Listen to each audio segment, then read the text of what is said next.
welcome to KULTCHA Kombucha, where we authentically brew raw kombucha. We're Finn and Angela, and we're coming to you today from our craft brewery here in Taichung. About a year ago, and this is where the KULTCHA story starts. About a year ago, we were sitting around a campfire on the east coast of Taiwan. All good stories start around the campfire.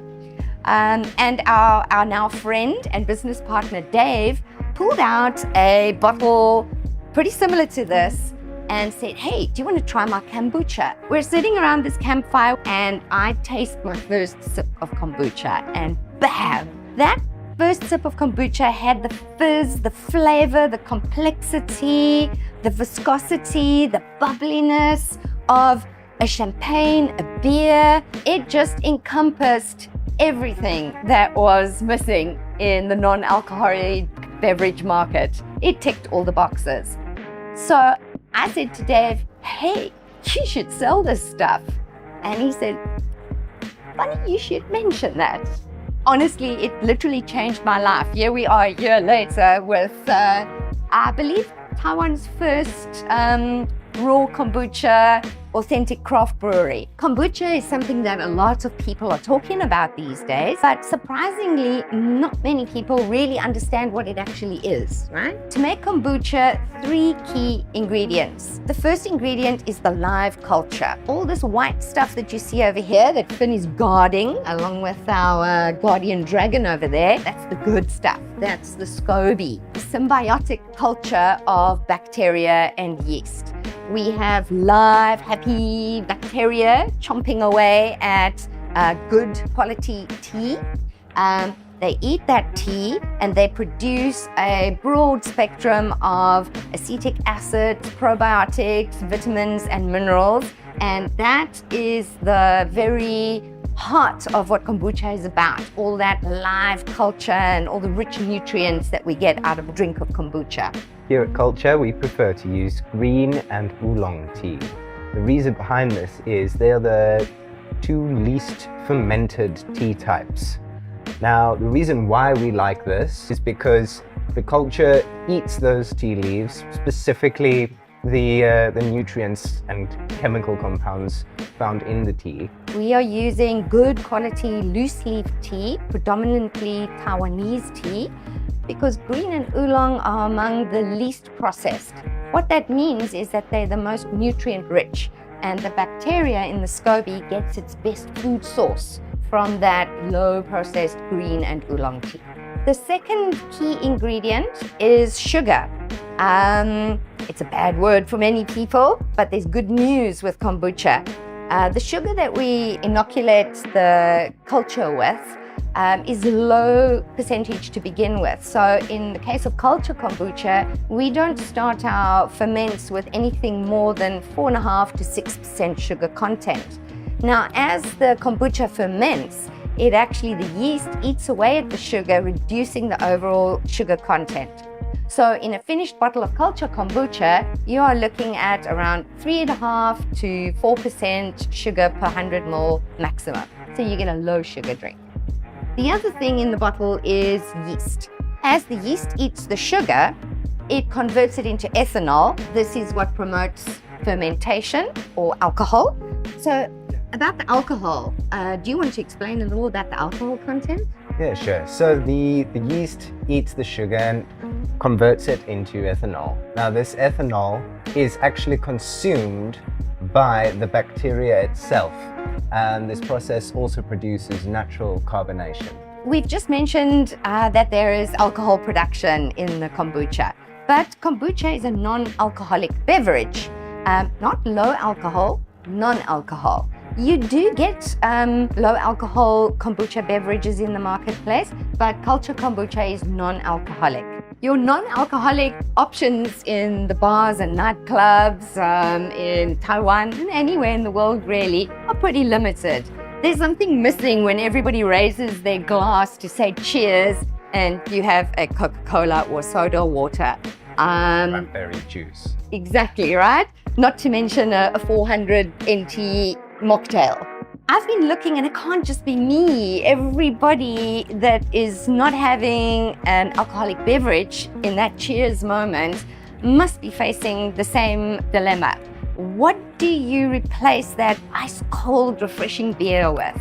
What do you replace that fine glass of wine with a good meal with? And really, it's how versatile kombucha is that opened the business plan for us. Not only can you brew just about any flavor you can imagine.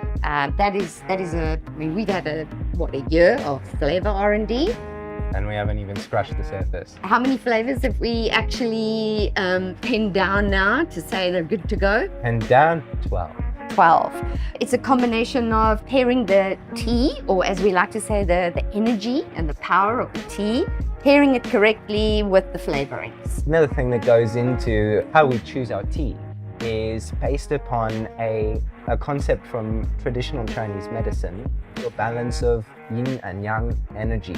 Every drink has its own signature of yin or yang. It's either dominant in one or the other.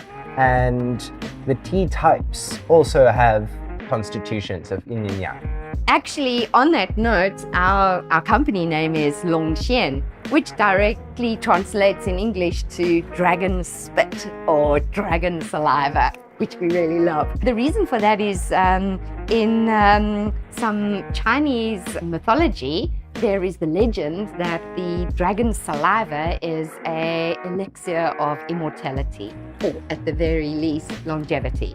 And that's what kombucha is. It really is a very revitalizing, refreshing, live, organic, healthy, delicious drink. If we are brewing a pineapple and ghost pepper kombucha, that's a spicy one. That's the kind of thing you might have in a 750 ml bottle of a glow sipper. One of our favorites is the apple, cinnamon, and cranberry.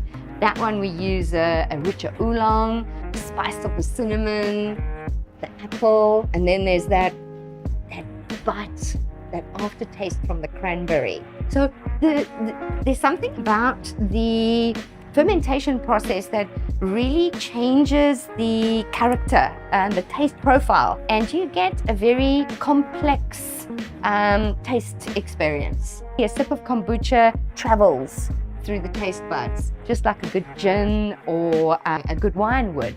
Prior to embarking on this journey, I had a deep passion for specifically coffee and later cocktails. Between my barista and mixology training, it felt quite natural stepping into the world of kombucha. At first, I was very cocky because it's on surface level seems really straightforward.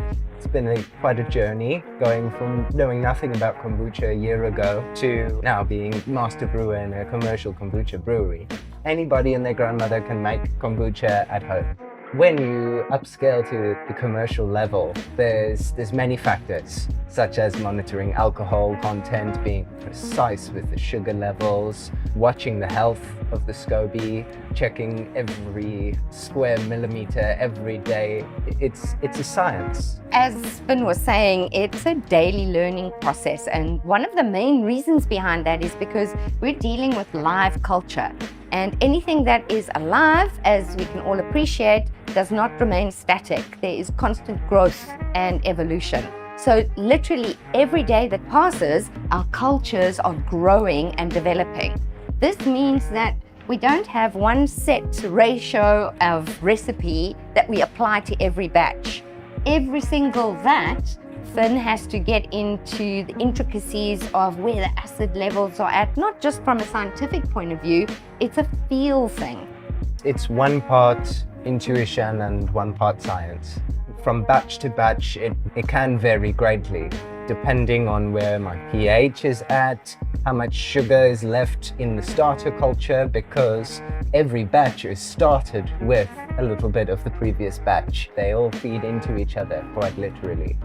And so you have to adjust on the fly to that, and then what? As a mother and son team, Finn often has no choice other than to follow where I'm leading. But luckily, on the nutrition and health front, that has led us to KULTCHA Kombucha, our personal interests really aligned very naturally. Kombucha gives you a buzz and it makes you feel sharp, focused, but also relaxed, also energized in your body and mind. The fact that you're drinking live cultures, the drink itself is living. That in of itself will give you quite a boost, let alone the L-theanine compound found in kombucha, which is a mental stimulant. That's coming from the tea mostly. Yes, straight out of the tea plant. All of this ties in together to give you really quite a stimulating beverage. You won't feel bad, not the same way you'll get a hangover. You'll feel good the next day. For us, what is really special about what we're doing over here is that we believe it's quite unique, where we are literally taking the glass jar kombucha making old school formula and translating it directly into a large-scale 20,000 litre at a time capacity craft brewery. That's difficult to do. We've had to undergo about 6 months of R&D just on custom brew equipment manufacture. So it's been a long journey. Together, we're on a journey of nutritional health discovery through the kombucha, which we are very inspired and impassioned to share. Our brewery is running now. We're about to bottle our first production run of kombucha that we will be distributing to our choice cafes, restaurants, bars and nightclubs around Taichung to begin with.